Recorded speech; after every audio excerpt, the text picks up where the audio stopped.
3 chapter to 4 chapter a day, gagawin ko yan. Kahit na anong busy ko, ako may estudyante, nag-aaral, amen, kinakailangan kong basahin ang Biblia.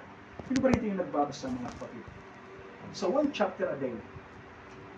Pagka kayo nagbabasa, ang tinitingnan nyo agad kung gaano kahaba ito. Ha? Minsan, ginagawa natin yan. Yes.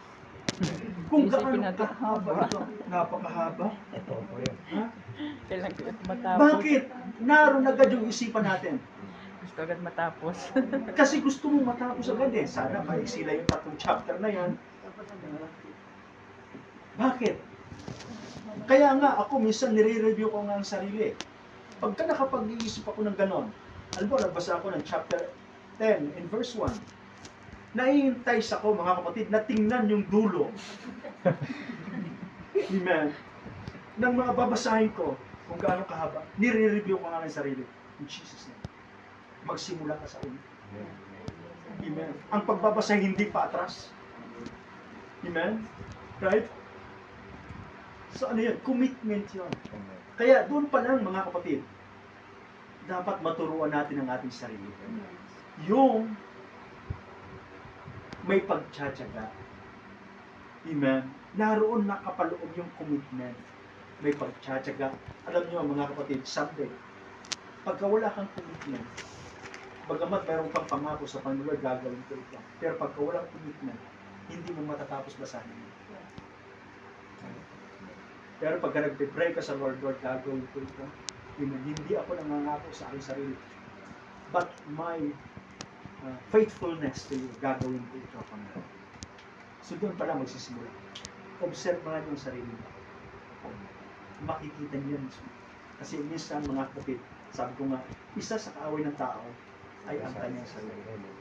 Ang laman ay mahina, pero ang espiritu ay gustong gawin, mga kapatid, yung mga bagay na pinapagawa sa kanya. Reviewin natin ang ating sarili. Gaano man kahaba yung babasahin natin. In verse 1, pupunta ka agad mga kapatid. Sana 117 lang ng Psalms yung gaano. Pakibasa na, ilang verses ba yung 117 ng Psalms? Sana ganun lang kaisip para tapos na agad. Diba? Pero kung tatlong chapter yan, 117, 118, and 119. Ilang verse yung 117? Dalawa lang. Tatlong chapter. Ilang chapter yung, ilang verse yung 119? Oo. Oo. Oo, ang dami. 176. Triple. Di ba? Pero ikaw, sana 117, ganito lang ka-exit. Kaso tatlong chapter eh. Ilang verses kaya yung 119? Praise the Lord. So nais kong ipabatid sa bawat sa atin mga kapatid. Nasabi ng banal na kasulatan, bukod dito ay kinakailangan sa mga katiwala na ang bawat isa ay magiging tapat. Magiging faithful ka. Amen. Praise the Lord. Sa ginagawa mo mga kapatid, lalo na sa pagpapalago sa inyong pananampalataya. And I believe mga kapatid, amen, ito ho, nakikita ko, pagka nagawa nyo yan, sa loob ng 70 days, nagkakaroon tayo ng meeting, mga kapatid, report kayo sa akin. Ano bang pakiramdam nyo sa inyong sarili? May paglago ba o wala? Alam nyo mga kapatid, ngayon pa lang, chapter 1 hanggang chapter 13, ang daming mga mensahe na pumasok sa akin from the book of Matthew, mga kapatid, sa pagbabasa. Alam nyo yung pagbabasa, amen, hindi yung nagmamadali ka. Bawat basa mo, namnamin mo mga kapatid, yung binabasa mo. Kaya nga kanina, nag-usap kami ni Brother Reginald. Ano po, Brother Reginald? Nakaramdam ako ng matinding pananabik sa aking ama, sa aking tatay. Halos gusto kong umiyak eh. Yung pakiramdam na gusto mo siyang yakapin pero hindi mo na magagawa. yung mga alaala na lang, mga kapatid. Kasi nga, nabasa ko, mga kapatid, yung buhay ni John at ang buhay ni Kristo. Chapter 11, chapter 12. Si John, nag-doubt siya sa ating Panginoon kung si Kristo ba ay ang totoong Misaya. In fact, si Kristo, matagal na nakasama ni John the Baptist. Amen? Bata pa lang sila. Amen. Kasama ni Sa sinapupunan pa lang ng tiyan, mga kapatid. Amen.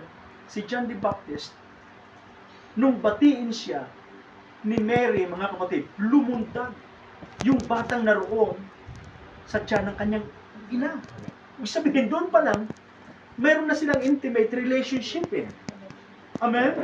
Pero bakit nung tumanda si John, nagkaroon siya ng doubt, nagkaroon siya ng tanong, si Kristo ba ay ang totoong Misaya? Kaya habang binabasa ko yun, nagkaroon ako, mga kapatid, ng pananabi, gusto kong yakapin yung tatay ko. Pero sabi ko, Lord, alam ko, yung ama ko, naroon na siya sa piling mo. Amen. Alam ko na masaya na siya sa piling mo. Praise the Lord.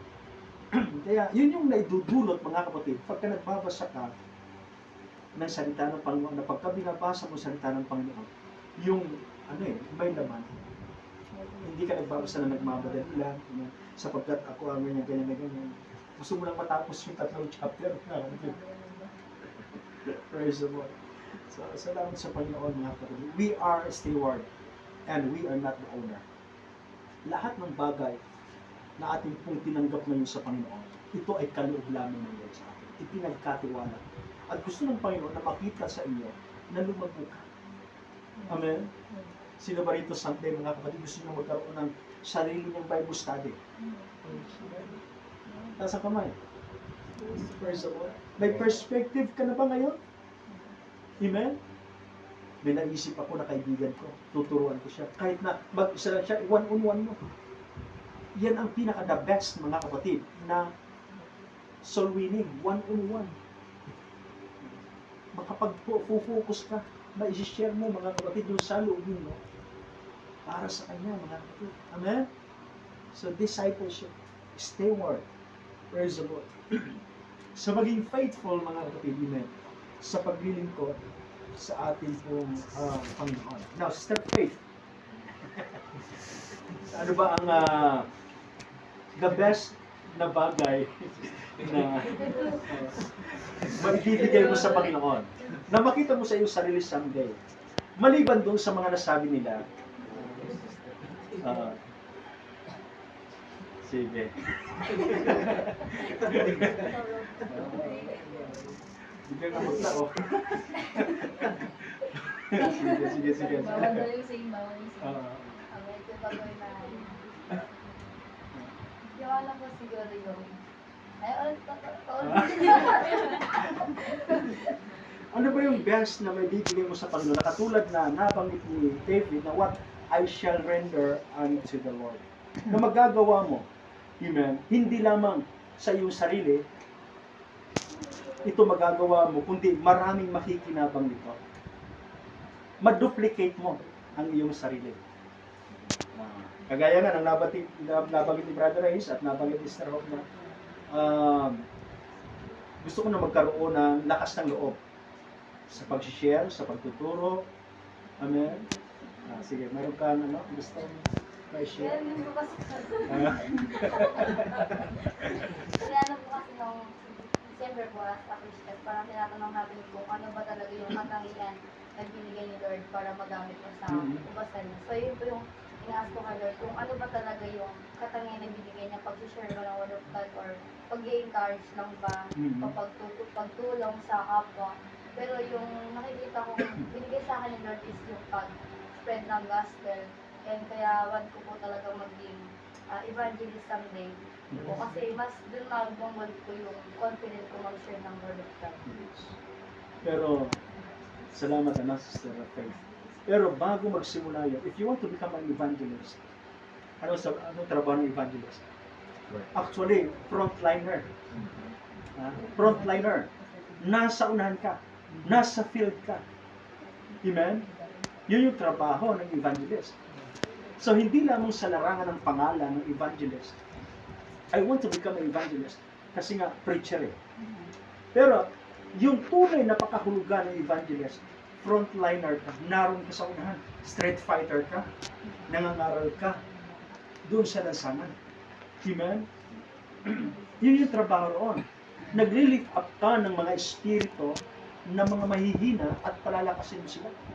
Yun yung trabaho ng evangelist. Praise the Lord. So, salamat sa Panginoon na mayroon kang desire na gano'n.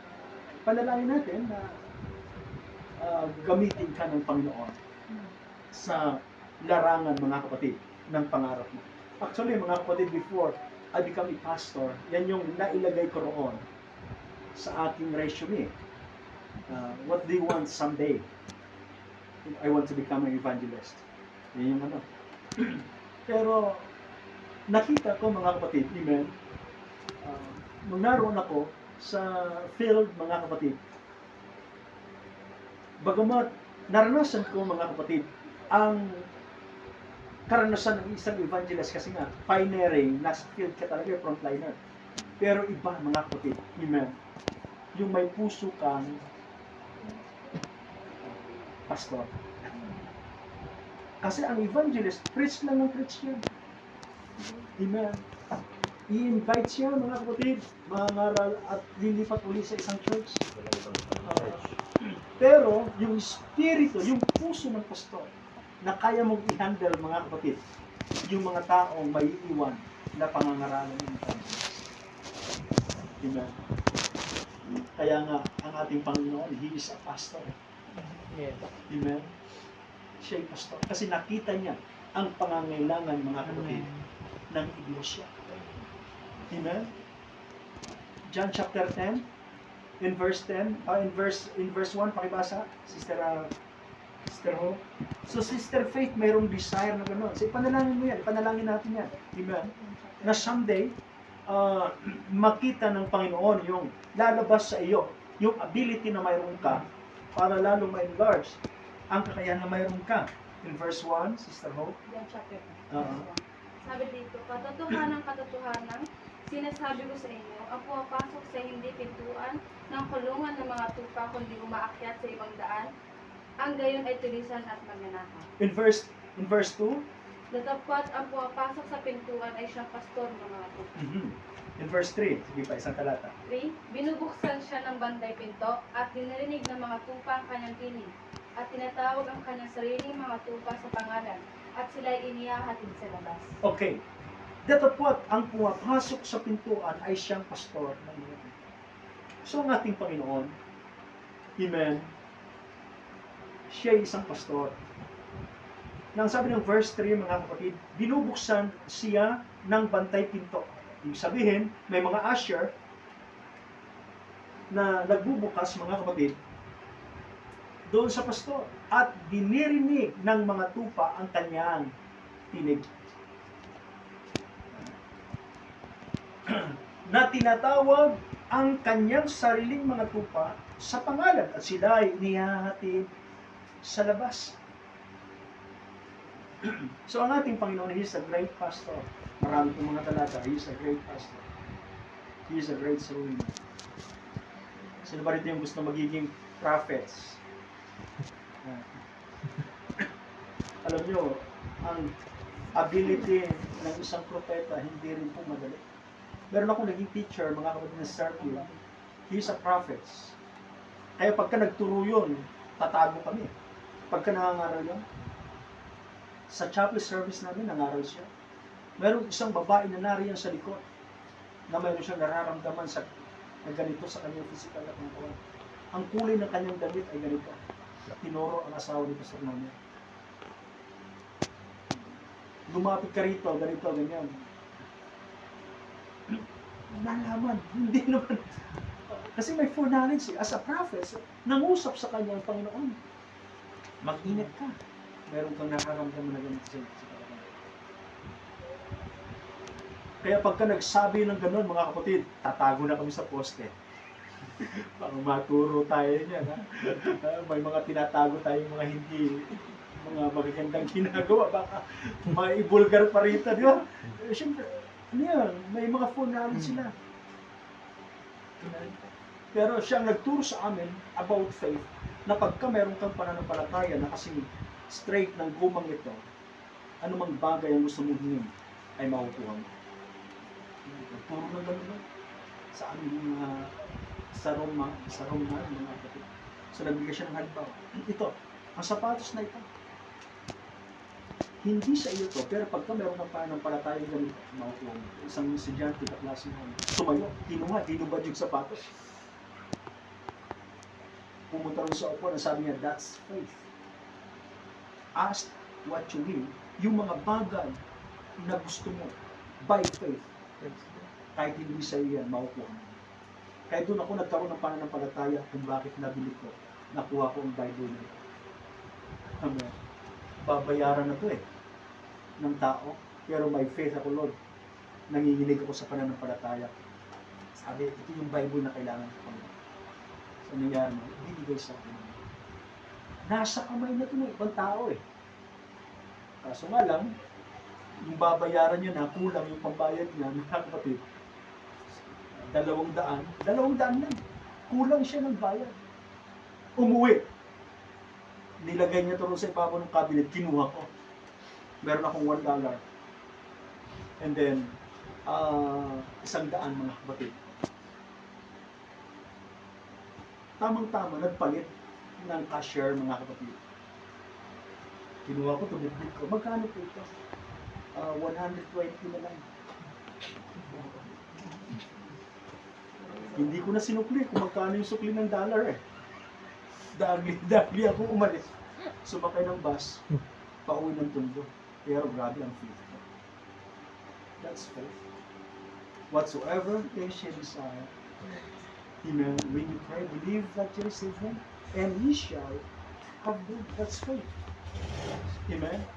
So, pagdating mga kapatid sa antas ng ministry, pastor, prophets, evangelists, teachers, apostles, kanya-kanyang estado po yan ng buhay. Amen?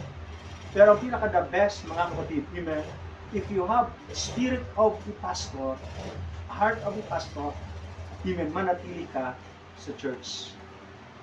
Manatili ka sa church. Kasi ang evangelist, marami po akong mga naging kaibigan, mga naging kaklaseng evangelist, katulad ni Pastor Joey Banyas. Ilang taon siya naging evangelist? 7 years siya naging evangelist.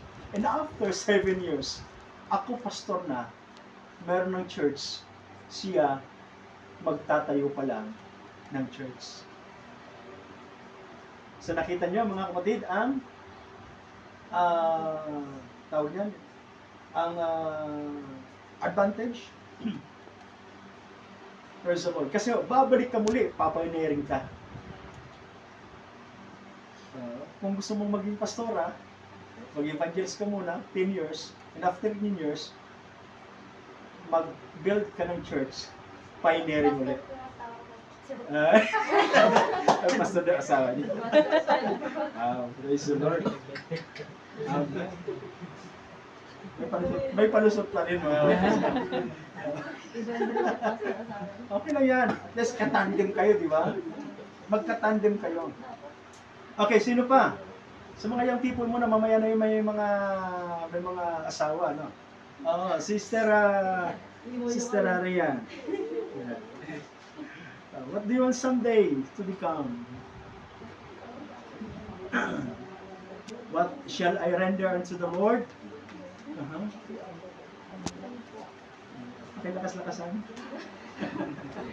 As a Christian mga kapatid, tinawag tayo ng Diyos. Tinawag tayo ng Diyos dahil may purpose siya sa atin. Hindi tayo tinawag ng Diyos na wala lang. So, as a Christian, tinawag tayo ng Diyos sa pamamagitan ng kanyang mga salita. Kaya, ang tanging mailaalay natin sa Diyos is, ikalat din natin yung salita niya para mas marami pang mga kaluluwa ang maligtas sa kanyang pangalan. Yes. Ipangaral ang salita ng Panginoon. Amen. So, lahat tayo, mga kapatid, ay meron pong kanya-kanyang mga pangarap na nais gawin sa ating buhay. Pero ang pinaka-objective mo natin dito, mga kapatid, ay makapag-handle.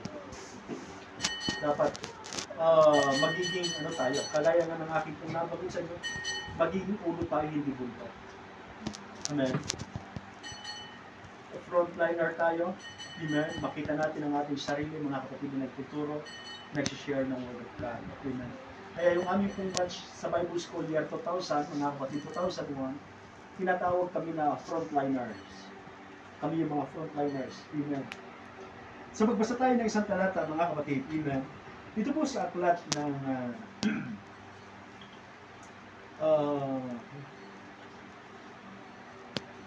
1 Corinthians chapter 6 and verse 20, mga kapatid.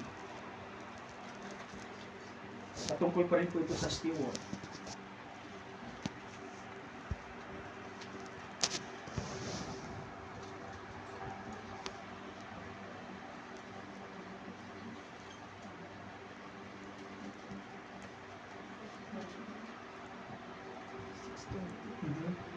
Okay, 6 and 20, mga kapatid. Tama ba? 6:20 ng 1 Corinthians. Pakibasa. 1 Corinthians chapter 6, verse 20. Sapagkat kayo binili sa halaga, luwalhatiin nga ninyo ng inyong katawan ng Diyos. So sabi rito, sapagkat kayo binili sa halaga, luwalhatiin nga ninyo ang inyong katawan sa Diyos. So tayo po ay binili ng Panginoon, na kung saan ang kanyang pinambili sa atin ay walang iba, ang kanyang dugo. Kaya may accountability tayo. Amen? May accountability tayo, mga kapatid. Nasabi po ng Matthew chapter 12 and verse 26, but I say unto you that every idle word that man shall speak, they shall give account thereof in the days of judgment. Lahat tayo ay mayroong accountability. Amen. Lahat ng mga ginagawa natin. Kaya yung nabanggit ni David, what shall I render unto the Lord? Amen. Ang sabi nga, restore unto me the joy of thy salvation. Amen. Panumbalikin mo sa akin muli ang kasiyahan patungkol sa kaligtasan. Matthew chapter 18 and verse 23, therefore, is the kingdom of heaven likened unto a certain king, which would take account of his servant. Sa Tagalog, basahin natin. Matthew chapter 18 and verse 23.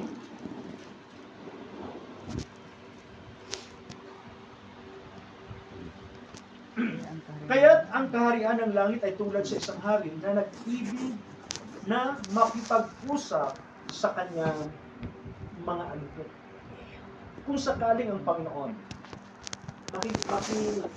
makiusap or makipag-usap siya sa atin ngayon.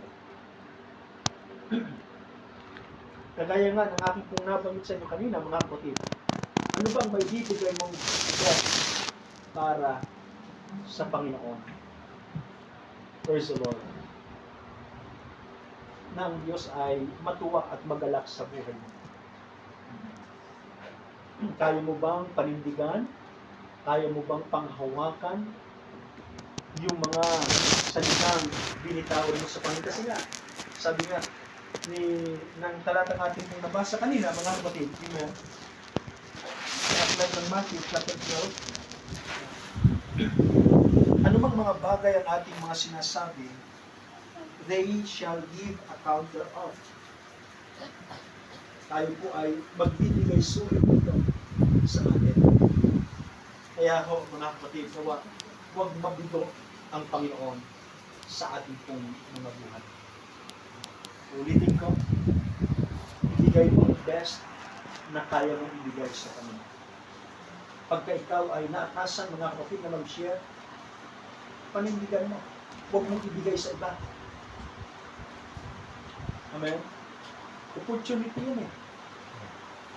Kami, nag-aaral kami ng Bible School, mga kapatid. Sa loob ng isang taon, ilang kami estudyante. Nasa almost 60 estudyante kami. Every week, mga kapatid, meron kaming chapel service na tinatawag. At doon sa chapel service, mga kapatid, once ka lamang na makatatayo sa pulpito sa loob ng isang taon para makapag-share ng Word of God. Kaya yung opportunity na yun, yun yung pinakahihintay namin. Matagal pa mga kapatid na may i-assign kami, pinagpipray na namin yan. Praise God. Kasi nga, sa loob ng isang taon, isang beses ka lang makakatayo eh. Kaya i-grab mo yung opportunity. Now, ganito yun. Kung sakaling ang Diyos ay makikipag-usap sa iyo ngayon, at gagawin ng Panginoon, at sasabihin sa iyo, maaari mo bang gawin ito sa akin? Na magiging kasangkapan ka, magiging tulay ka ng Panginoon para sa kingdom niya, to enlarge His kingdom, mga kapatid. Kagaya nga ng nabanggit ninyo, mga kapatid, gusto nyo na makita niyo yung sarili na nagtuturo ng Word of God. Do it. Gawin niyo yan. Gawin niyo yan, mga kapatid. Gawin niyo yung bagay na mapapangiti niyo ang Panginoon. Right? Gawin niyo yung bagay, mga kapatid, na mapapalundag niyo ang puso ng Lord. Ano yung bagay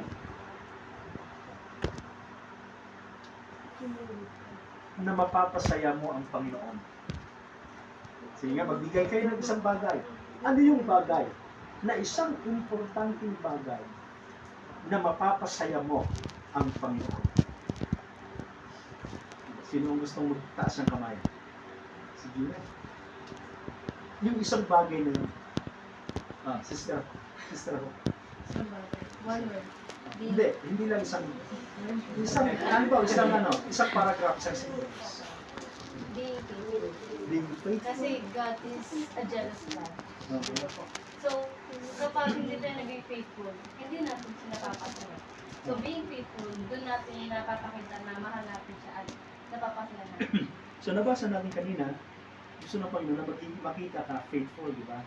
Pero hindi pa yun. Yung isang bagay, Sister Lisa, Praise God. mamula kayo. Ang isang bagay na nais ng Panginoon sa buhay natin ay ang mahalin natin ang ating kapwa. Kasi kung mahalin natin ang ating kapwa, pipilitin natin siya na dalahin sa harapan ng Diyos upang sila ay maligtas dito. Okay, so mahalin natin ang ating kapwa. Isa yan sa utos ng Panginoon na mahalin natin ang ating kapwa. Pero mayroon pang isang bagay na mas malalim pa roon. Ano yung isang bagay niya? Sige nga, magpangula kayo mga kapatid. Actually, cell group naman ito eh. Hindi lang naman Amen. ako magsasalita Yes. rito. Mag-i-enjoy tayo rito. Lalago tayo rito. Makakuha tayo ng malalim na kaalaman dito.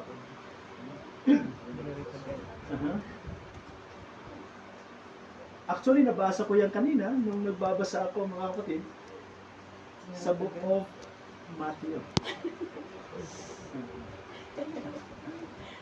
Praise God. Challenge Sige nga. Meron ba? Sister, brother Reginald. Yung isang bagay. Hindi kaya Na, pag-ibig. ha? Hindi kaya pag-ibig. So, pag-ibig, pangkaraniwan na yan eh. For God so loved the world that He gave His only begotten Son. So, ano na yan? Buhay na ni Kristo yan. Brother Ray. Yung ano po, yung kumbaga po, makanila ka ng Panginoon. Basahin natin ang Biblia. Kung yun ba talaga, mga kapatid. Matthew chapter 11. Yan nabasa niyo kanina? Sa huling verse ng chapter 11. Oh, okay, sandali lang. Hindi, chapter 13.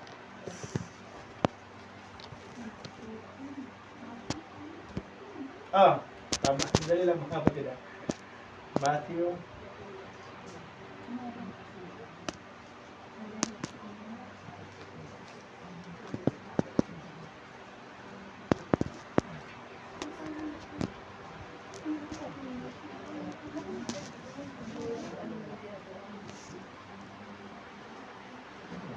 Dali.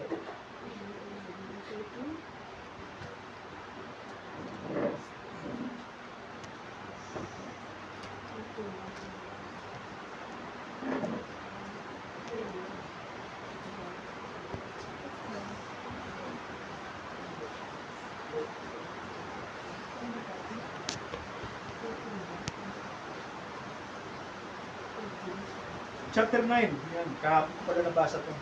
Kalimutan ko lang. Huling verse, mga kapatid, second to the last verse. Simulan natin sa verse 35. At nililibot ni Jesus ang lahat ng mga bayan ng mga nayon na nagtuturo sa mga sinagoga at ipinangangaral ang ebanghelyo ng kaharian at pinapagaling ang sari-saring sakit at mga sari-saring karamdaman. Datapwat nang makita niya ang mga karamihan ay nahabag siya sa kanila sapagkat pawang nangahahapis at nangangalat na gaya ng mga tupa na walang pastor. Nang magkagayoy, sinabi niya sa kanyang mga alagad, katotohanan, ang mang-aani ay marami, datapwat, kakaunti ang manggagawa. So ang prayer ng Lord ay ito. Amen. Ang prayer ng Lord ay ito. Pagka nagawa mo ito, tiyak na mapapalundag mo ang puso na ito. Ang sabi ng aklat ng Lucas, sa isang kaluluwa, laksa-laksang mga anghel ang nanatutuwa sa langit. Right? In verse 38, idalangin nga ninyo sa Panginoon na magdala siya ng manggagawa sa Kanya. Sino yung mga manggagawa? Sabihin sa iyong sarili, Lord, ako po yun. Hindi ka lang ang mananalangin na ipadala ka o ipadala siya. Ikaw mismo. Idalangin mo sa iyong sarili na Lord, gamitin mo. As a channel of God's blessings, sabi nga ni Isaiah, Lord, here I am. Use me. For your glory. Ang sabi ni Ezekiel, who can stand the gap? Sino ang tatayo sa gitna? I must stand on the gap. Kasi ikaw yun. Pagka nagawa mo, mga kapatid, ang desire ng Lord. Amen. Yung sabi ng aklat ng Daniel, ikaw ay katulad sa isang bituin sa langit na nagniningning sapagkat meron kang mga nakakalimutan. Tama. Okay. Come on, evangelist. Praise the Lord. Amen. Desire lang, pero someday, yung desire mo, Yes. makikita mo yung sarili, mga kapatid, na nandun na. May prayer, mga kapatid, amen, sa Panginoon na, Lord, yung desire ng nanay ko, na magiging pastor ako, at ayaw ko pa dati. Pero nung nag-aaral ako ng Bible School, nagkaroon ako ng dream, nagkaroon ako ng vision. Nakita ko ang aking sarili nakatayo sa plaza, mga kapatid. At doon sa plaza, mayroong nakasulat na pangalan sa isang tarpaulin, mga kapatid, Pastor Beltran. Nakita ko yan sa vision ko. Nag-aaral pa ako ng Bible School. Amen. Kaya nung ako'y na-invite, mga kapatid, na mag-preach doon sa Mindanao, sabi ko, Lord, ito yung nakita ko dito. Ito yung nakita ko sa aking panaginip. Ito yung nakita ko sa aking pangitain. Amen. Nagkaroon ng fulfillment. Desire lang yan. Pero yung desire na yan, tututuhanin ng Panginoon. Amen. Palakpakan natin yung ating Panginoon. Praise the Lord. So, hindi pa tayo tapos. Meron pang mga ilan, mga kapatid na. Okay, ang ating kapatid na Sister Arlene. Sister Arlene. Ano bang best na maibibigay mo sa Panginoon? Actually, bata pa ito sa pananampalataya. Diba? Pero mag-ingat kayo, mga kapatid. May mga nauunang nahuli, ha? Amen? So what shall I render to the Lord? Siguro may mga ideas ka na sa mga sinasabi nila kung ano yung maibibigay mo sa iyong sarili na isang bagay na mapapasaya mo ang Panginoon. Pagdating sa ganitong parte, mga nagkakabahan talaga tayo. Yung iba kayo nagsasabi, nagpipray na Lord, huwag muna ako turo.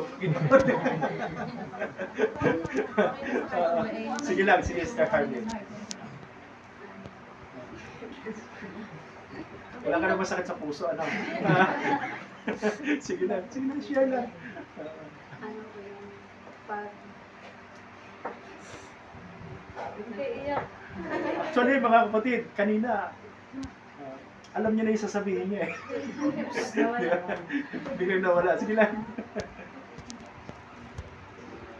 Yung ano po, yung nagbibigay lang po sa kanila ng kapatid. Yung pag-share po ng Word of God.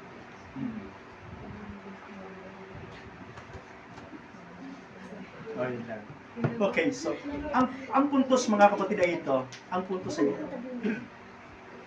Ang sabi nga ni David, what shall I render unto the Lord?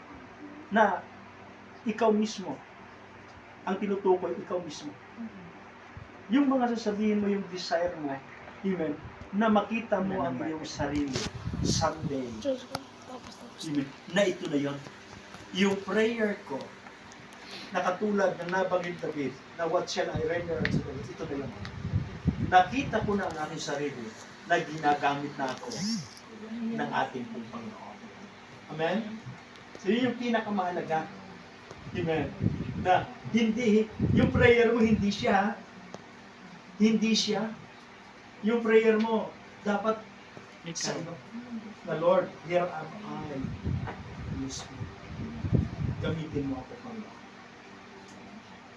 Susunod na yung kapatid kong ganito, gamitin mo siya. Dapat ang unang ipapanalangin. Kasi baka nagpipray tayo mga kapatid, tapos minsan nakakalimutan natin ipag-pray yung ating sarili. Nagtataka ka, bakit siya nagiging faithful, ako hindi? Kasi nung nagpipray mo siya na Lord, gawin mong faithful ang taong ito. Nakalimutan mo ipag-pray ngayon ang sarili mo. Yeah. Dapat may pag-pray mo ang iyong sarili na Lord, gawin mo ako faithful. Kaya sabi nga, mga kapatid, ng talatang ating nabasa kanina, amen, masumpungan tayong tapat sa harapan ng ating Panginoon. Okay, Sister Belenda. Ay? So, dapat mayroong pagturo Sige, Sister Belenda. Sa akin po, siguro kapag ang gusto ko na yung sa pag-ano po, pag tayo sa pulpito. Kasi sa tuwing ma-ascend po ako parang sa sarili ko parang inisip ko na hindi ko kaya kasi mahihayin ako. Kapag punta tayo sa pulpito, yung pag nakikita ko na kasi yung mga tao, parang ano na ako nahihiya na ako kasi pag nakikita ko na yung ng kapatira. So yun po siguro na kapag tatayo ako yun, parang magkaroon ng confidence ko sa sarili. Confidence sa sarili. Yun. So, confidence sa sarili. Kasi minsan, mga kapatid, baka mabigla ka nila. Naroon ka sa pulpito, nawalan ka ng pulirat, ano? Pag-iisip mo, nasa hospital ka na nangyari. Alam niyo, mga kapatid, hindi po madali ang pagtayo. Kasi ang pulpito is banal. Yes. Ang pulpito, doon mo ginagamit, mga kapatid. Amen. Ang authority. At tinutulungan ka ng Panginoon na magagawa. Kaya mahirap mag-pray ako. Sabihin natin, professional ka, may pinag-aralan ka. Yung professional, mga kapatid, na mga tao, may pinag-aralan, kung ikukumpara mo sa isang tao mo na pinag-aralan, pero may desire sa puso, gusto magpagamit sa Panginoon. Ito ay totoong nangyari. Isang barangay chairman sa Mindanao. Isang krusada, mga kapatid, nangyari. Sabi ng chairman na napakadali lang yung mga sinasabi ng mga tumatayo rin sa pulpito. It is the opening remark. Tinawag siya ngayon. Actually, nakahanda na mga kapatid lahat ng gusto niya sabihin para sa Harley. Naisip niya kanina, yung mga sasabihin niya. Pero bakit? May mga pagkakataong gano'n. Amen? May mga pagkakataon. Kaya yung tinawag, mga kapatid, yung isang tao, na barangay chairman, tumayo sa pulpito. Pagdating doon sa pulpito, walang nasabing mga salita. Ay mahirap malaki sa sarili mo. Na baka sa pulpito na yan, ipahiyakan mo. Pero sabi ng banal na kasulatan, if I will draw all men unto me, itataas ka sila. Kaya sabi nga ng banal na kasulatan, pagka anak ka ng Panginoon, huwag kang matakot kung ano ang mga sasabihin. Dapat, sabi nga ni Sister Glenda, may confident ka sa sarili mo. At yung confident na yan, hindi galing sa ego. Ha? Hindi galing sa puso, hindi galing sa utak, hindi galing sa lakas mo, kundi galing sa Lord. Amen. Lord, tulungan mo po ako. Yes, amen. Nagagawin ko ang mga bagay na ito para ma-please ang iyong kawan. So lahat tayo magsisimula sa ganun. Magsisimula tayo sa mababa. Amen. At huwag nawa, kung nasa taas ka na, huwag namang sumubra ng mataas. May kasabihan nga, baka lumagpas ka ng langit. Sabi nga ng aklat ng Romans, mag-ingat ka kung pinakatayo ba kayo bumagsak. Right? Mayroon pag marunong mga kapatid. So, may confident ka. At yung confident na yan mga kapatid ay ibibigay yan ng Lord sa iyo. Kaya magsisimula yan. Actually, hindi sa pulpito eh. Hindi sa pulpito magsisimula yan. Sa ganito, bakit pinagsasalita ko kayo isa-isa? Amen. Na magsimula rin yung confidence sa sarili mo. Amen. Praise the Lord. Magsimula. Alam nyo, nung first time ako magturo ng Bible study, mga kapatid, tumayo ako, nanginginig yung aking kamay, yung tagaktak ng aking pawis malamais, mga kapatid. Yung malamais, Butil-butil na. ilang electric pa na nakatugtog sa'yo. Tapos yung mga lumalabas na pawis, parang butil ng mais. Ganun yung kaba. Amen. Kaya, sa ganitong senaryo, mga kapatid, cell group, Bible study, dito tayo tinuturuan ng ating Panginoon. Magkakaroon ka ng confidence Amen. sa sarili. Amen. Praise the Lord. Kaya, mag-pray tayo sa Panginoon na baka ikaw yung pinakamatahimik na tao, pero ikaw yung taong marami na akin ng mga kaluluwa. Kung ikumpara doon sa mga taong ang daming mga sinasabi, pero 5 salita lamang may kabuluhan. Diba? 1,000 words. Mas binibigyang halaga ng Panginoon yung taong may sasalita ng 5 mga salita na may pag-ibig mga kapatid sa kanya. Okay? Ilan na lang mga kapatid. Brother Aldrin, bago si kapatid, ano? Si Brother Aldrin muna. What shall I render unto the Lord?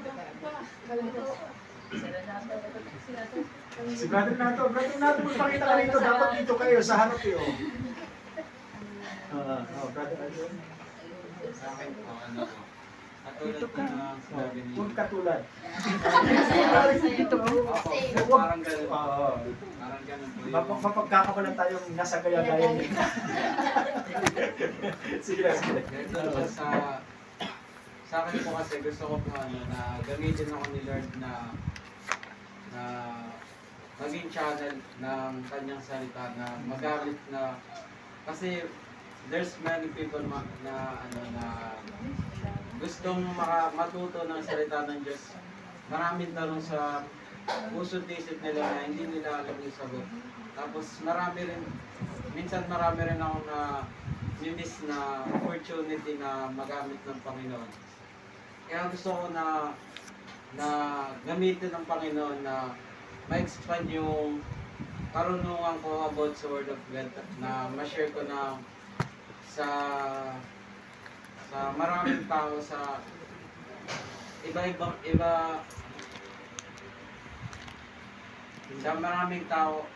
maraming tao tapos ma-develop ko yung self-confidence ko na magkaroon ako ng lakas ng Diyos. Okay. Halos lahat mga kapatid, ano? Halos lahat ay mayroong tinatawag natin parang magkakapareho. Pero you need to prove yourself. yung mga sinasabi mo. Amen. You're confident sa sarili mo. Gusto mo makapag-share ng Word of God. Kailan? How? When? At kung papaano ang gagawin mo. You need to prove, amen, na maisagawa ito. Hindi lamang sasama-sama ka kay pastor, hindi lamang sasama-sama ka sa Bible teachers, ngunit ikaw mismo, mga kapatid, gagawin mo yan. Subukan ko pa yan doon sa kaklase ko. Yun lang. Gawin mo siyang praktisan. Right? Gawin natin, sabihin natin, yung word na praktisan. Doon magsisimula yan eh. Para magkaroon ka ng confidence sa sarili mo. Amen. Magsisimula muna sa isa. Huwag muna sa marami. Eh ngayon nga, uutal-utal tayo pagka nagsasalita sa harap ng maraming mga tao. No? Pero, kung gusto mong makita yung confidence mo sa sarili mo, sa isang tao lang muna. Amen. Doon mo makikita na kaya ko pala. Kaya mo pala. Amen. Yung mga sinasabi mo, kaya mo pala. Amen. So, gawin natin mga kapatid. Kaya sabi nga, ulitin ko, gayahin niyo ako, sabi pa ako kung paano ako gumawa ng Kristo. Hindi ko naman dinadala ang aking sarili sa inyo, mga kapatid. Gayahin niyo ako, kung anong ginagawa ko. Nawa, my prayer, mga kapatid, nakapagbigay ako, amen, ng mga ilang bagay, mga kapatid. Karunungan, wisdom, knowledge, and understanding, mga kapatid, from the Word of God, para may i-apply ninyo. Amen. Hindi naman talaga 100% gagayahin nyo yung ano ko eh, yung tawag niya,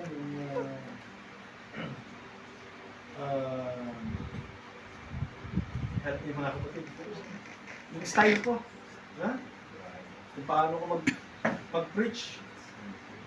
Pag ganyan-ganyan pa, di ba? Pag ganyan-ganyan pa, di ba? Di ba? Hindi ganoon. Praise the Lord. Imitate niya sa imitate Christ. Ibig sabihin, yung knowledge, mga kapatid, na natanggap niya, buhat sa mga salita niya. Amen. Okay. Kapatid, Rona. Rona rin, yan. Sister Rona. Ang nasabi na? Oo. Yung lakas ng loob. Meron pa ba? Meron pa ba yung kasalakas ng loob? Ito po, Pastor. Sa ko. Gusto ko itong magsalita eh. Okay. Lakas ng loob. Pagod ka na. Pastor. Pero gusto mo pa rin ibigay sa Panginoon. So, alam niyo mga kapatid, bawat isa po sa atin, may mga, may mga rema ang Lord. May mga wisdom ng Lord na ilalagay sa ating puso. Na gusto kong gawin ito. Gusto kong gawin ito. Alam niyo mga kapatid, madaling mangarap, pero yung pangarap napakahirap gawin. Right? Sa pagtuturo ng salita ng Panginoon, parang ang dali lang magsalita. Pero Lord, paano ko mai-apply ito? Sa panahon na ako na mismo ang tatayo. Amen. Praise the Lord. Alam niyo mga kapatid, I experienced many times na yung sinasabi mo, marami ka nang nasabi, pero pakiramdam mo parang walang laman. Nakuha niyo ang ibig sabihin? Yes, amen. Madali lang magsalita, pero yung mga sinasabi mo ba, may mensahe, may anointing, may laman. Hindi mo namamalayan, isang oras ka na parang nagsasalita, pero hindi ka masaya sa mga sinasabi. Kaya nga ako, sabi ng Biblia, ay turo din sa ating mga kapatid, work without love ay katulad, mga kapatid, sa isang tunog na umaaling ng wala. Amen. So lahat ng mga sinasabi natin, gawin natin yan ng may pagmamahal. Amen. May desire sa puso. Si Brother Nato. Nato. Para po sa akin, kagaya din po sa kanila na Oh. Hindi kagaya sa kanila. What Yun- shall I yun, do? Yung galing mismo sa puso mo. yung pagsasalita po sa karamihan nga din po na kailangan din po kasi ng tatag ng loob o kaya alis ng kaba para may turo sa karamihan yung mga natutunan na galing sa Panginoon na tsaka sa pagbibigay din ng mga turo na nagmumula din sa bibig na galing din sa Panginoon na pagsasalita ng may confident sa sarili na magagawa mo yung mga bagay dyan na lulugod ng Panginoon sa pamamagitan ng mga salita mo at pagbibigay mo ng mga mensahe galing sa Kanya. Okay, palagpakan natin ang ating Panginoon. Praise God. At meron pang isa, no? Sister Jennifer. Or meron pa pala Sister Jennifer. Dalawa na lang, bago tayo. Ako din to, gusto ko din mag-share ng salita ng Diyos, lalo sa mga sa aking pamilya. At dahil nabigyan din ako ng lakas ng loob na makapagtayo, gano'n. Lakas ng loob lang po. Kasi minsan kinakabahan. Ganun. Sister Arlene po. Sa akin po pastor, faith. Faith sa akin. Bagaman meron na po akong faith sa Panginoon, pero nais ko pa po itong mas mapalago pa po. Yes. Kasi, hindi naman kasi lahat ng tao ay laging malakas sa spiritual. Mga kahinaan din ko kayo. Tsaka, pagka mayroon ka po kasing yung faith, yung todong faith para sa Panginoon, kahit na wala kang lakas ng loob, gagawin mo para sa Panginoon. Dahil naniniwala ka na i-guide ka ng Panginoon para sa bagay mo. Yes. So, faith and courage, mga kapatid, ano? Lakas ng loob, tibay ng loob, yung mga daga, ay mawala na, di ba? Yung daga, yun yung nagpapakaba eh. Dapat yung mga daga, mawala na. Alam nyo, yung kaba, hindi naman talaga mawawala yun. Amen. Kahit ako, pastor, pag napunta ako sa ibang mga churches, bago ako tatay sa pulpito, nakakaramdam ako ng kaba. So, ibig sabihin, amen, ibig sabihin lamang yan, mga kapatid, amen, na wala kang magagawa sa sarili mo. Amen. Kundi dapat pagtiwala ka sa Panginoon. Amen. Kasi pagka wala ka ng kaba, kaya ko yan. Mhm. Aha. Ako to. Praise God. Kung Hallelujah. wala ka ng kaba. Pero kung may kaba ka, Lord, parang hindi ko kaya, pero ipagkakatiwala ko, kakayanin ko sa pangalan mo. And I hope mga kapatid, lahat tayo ay natuto, ano? Lahat tayo ay pinagpala ng Panginoon. Ang prayer ko, mga kapatid, bawat sa po sa atin ngayong hapon ito, mga kapatid, lahat ng mga nasabi natin mula sa ating mga bibig, amen, ay pag-prove natin yon sa ating sarili.